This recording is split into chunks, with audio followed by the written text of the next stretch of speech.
क्या तल अवीव और नेतन्याहू के पास अब हिजबुल्लाह के आगे घुटने टेकने के अलावा कोई तीसरा रास्ता नहीं बचा है? मिडिल ईस्ट में ज़ियोनिस्ट के द्वारा छेड़ी गई ये भयानक जंग अब उन्हीं के गले की हड्डी तो नहीं बन गई है। और बड़ा सवाल ये है, जब हिजबुल्लाह के सेक्रेटरी जनरल शेख नईम कसीम ने अरबियान के मौके पर साफ शब्दों में कह दिया कि इजराइल के पास सिर्फ एक ही ऑप्शन है, बिना किसी शर्त के पूरी तरह से लेबनान छोड़ के भाग जाओ, तो क्या अब सदर्न लेबनान के बॉर्डर पर ज़ियनिस्ट फौज के खिलाफ एक ऐसी तबाही आने वाली है जिसकी कल्पना किसी ने भी नहीं की थी, खासकर नेतन्याहू ने। दर्शकों, आज हम बात करने जा रहे हैं मिडिल ईस्ट के उस सबसे बड़े और भड़की हुई खबर की जिसने तेल अवीव से लेकर वॉशिंगटन तक सारे वॉर रूम्स में सन्नाटा खींच दिया है। हिजबुल्लाह के फियारी अल्टीमेटम, इजराइल को बिना शर्त लेबनान छोड़ना ही होगा, वरना बॉर्डर पर मचने वाली है वो तबाही जो ज़ियोनिस्ट फौज ने इतिहास में कभी नहीं देखी होगी। जी हां दर्शकों, हिजबुल्लाह के सरबराह शेख नईम कसीम ने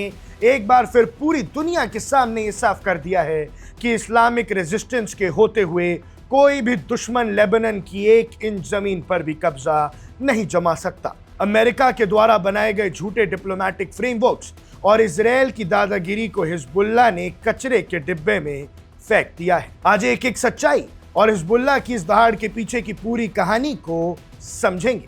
दोस्तों, अरबियान के मुकद्दस मौके पर शेख नईम कसीम ने एक ऐसा टेलीवाइज्ड एड्रेस दिया है जिसने दुश्मन के मंसूबों को चकनाचूर कर दिया है। शेख कसीम ने बिना किसी लाग लपेट के साफ लफ्जों में कहा कि इजराइल के पास सिर्फ एक ही चारा बचा है और वो है लेबनान की जमीन से अपना बोरिया बिस्तर समेट लेना। उन्होंने कहा कि इजराइल चाहे जितनी भी कोशिश कर ले, चाहे कितने भी गांव को तबाह कर ले, लेकिन इस्लामिक रेजिस्टेंस तब तक चैन से नहीं बैठेगी जब तक एक एक ज़ियोनिस्ट सैनिक लेबनान की मुकद्दस जमीन से बाहर नहीं चला जाता। उनका यह बयान ऐसे वक्त में आया है जब इजराइल और अमेरिका ये समझ रहे थे कि वो दबाव बनाकर लेबनान से कंसेशंस यानी रियायतें ले लेंगे, लेकिन शेख कसीम ने साफ कर दिया कि रेजिस्टेंस किसी भी कीमत पर नहीं मानने वाली है, इजराइल को उखाड़ के ही मानेंगे। अब समझिए कि असली विवाद क्या है और अमेरिका किस तरह का खेल खेलने की कोशिश कर रहा था। जून के आखिर में अमेरिका ने एक सो कॉल्ड फ्रेमवर्क एग्रीमेंट बनाया था। इस एग्रीमेंट का मकसद था, उनका कहना था कि पहले हिजबुल्लाह अपने हथियार डाले, अपनी रेजिस्टेंस को खत्म करे और अपनी जगह लेबनीज आर्म्ड फोर्सेस को सिक्योरिटी सौंप दे। उसके बाद इजराइल धीरे धीरे अपनी फौज को पीछे हटाएगा। मजाक देखिए, दुश्मन आपकी जमीन पर कब्जा करके बैठा है और अमेरिका कहता है कि पहले आप अपने हथियार दुश्मन के आगे डाल दो, तब दुश्मन दया करके पीछे हटेगा। हिजबुल्लाह ने इस यूएस बैक्ड फ्रेमवर्क को पूरी तरह से खारिज कर दिया। शेख नईम कसीम ने साफ कहा कि रेजिस्टेंस का हथियार डालना या डिसआर्ममेंट का सवाल ही पैदा नहीं होता। हम वो कौम नहीं है जो अपने हथियार डाल देंगे। विड्रॉल अनकंडीशनल होना चाहिए, बिना किसी शर्त के इजराइल को वापस जाना होगा। उन्होंने कहा कि रेजिस्टेंस ही लेबनान की असली ढाल है और जब तक दुश्मन की फौज जमीन पर मौजूद है तब तक हर एक कदम पर उस पर हमले होंगे। रियायत यह है कि इजरायली डिफेंस फोर्सेस पिछले कई महीनों से सदर्न लेबनान के बॉर्डर एरियाज में फंसी हुई हैं।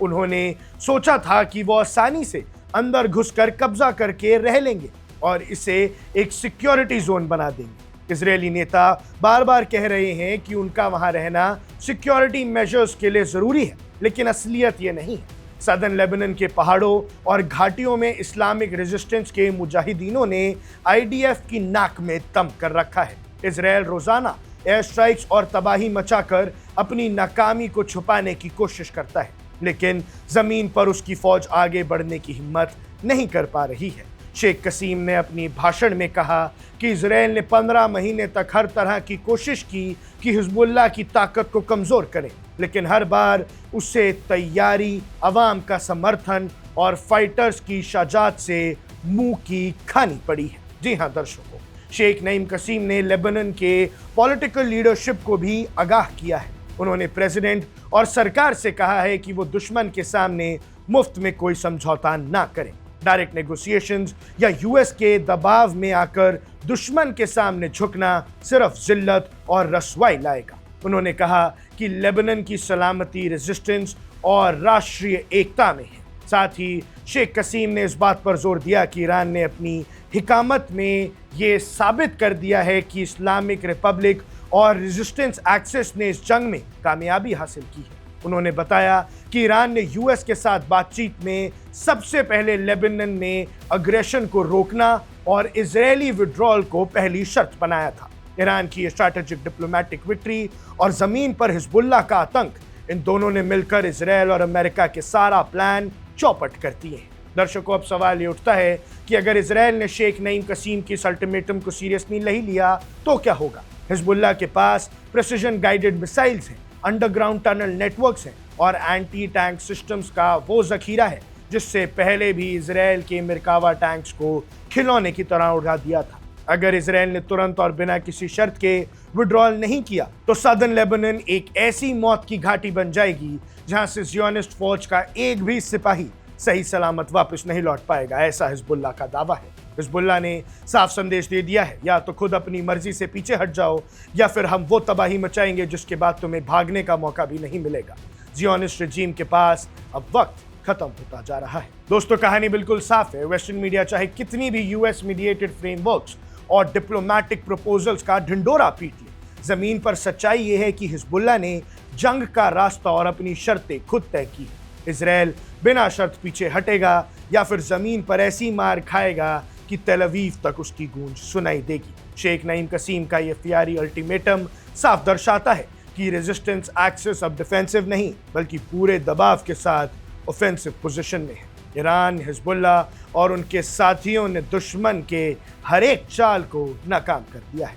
ऐसे में आपको क्या लगता है, क्या इजरायल हिजबुल्लाह के इस अल्टीमेटम के आगे झुककर लेबनान छोड़ने पर मजबूर होगा या फिर बॉर्डर पर एक ऐसी भयानक जंग शुरू होने वाली है जो ज़ियानिस्ट वजूद को हिला कर रख देगी? जो भी आपकी राय हो हमें कमेंट सेक्शन में जरूर बताइएगा। अब देख रहे हैं वन इंडिया, मैं हूं आकाश Kaushik. Subscribe to One India and never miss an update. Download the One India app now.